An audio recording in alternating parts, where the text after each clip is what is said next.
ফেনী ডাকাতির বিষয়ে আরো জানাতে এবার সেখান থেকে যুক্ত হলেন সহকর্মী সমীর উদ্দিন।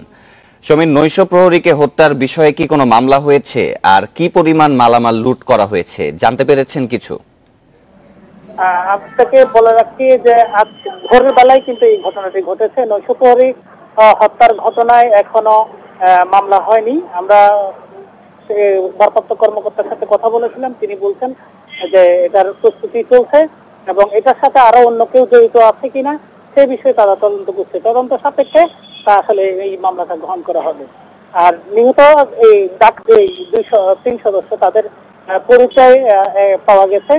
পূর্ণাঙ্গ পরিচয় না পাওয়া গেলে তারা বলছেন যে একজন হচ্ছে নোয়াখালী, দুইজন হচ্ছে বরিশাল। পুলিশ প্রশাসন বলছে যে এরা ডাকাত দলের চিহ্নিত সদস্য, এরা প্রায় এই ধরনের ঘটনা ঘটে থাকে। তাদের বিষয়ে আরো কোনো মামলা আছে কিনা বিভিন্ন থানায় সেই বিষয়ে তারা খতিয়ে দেখছে।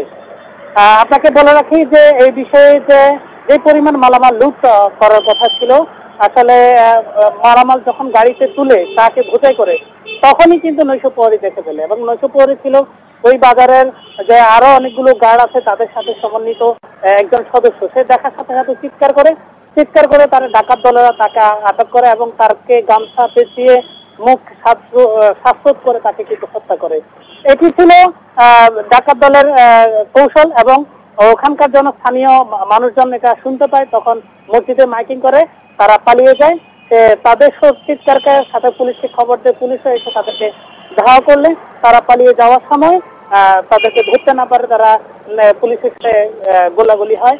এক পর্যায়ে তারা গুলিবিদ্ধ হয়ে গেলে তাদেরকে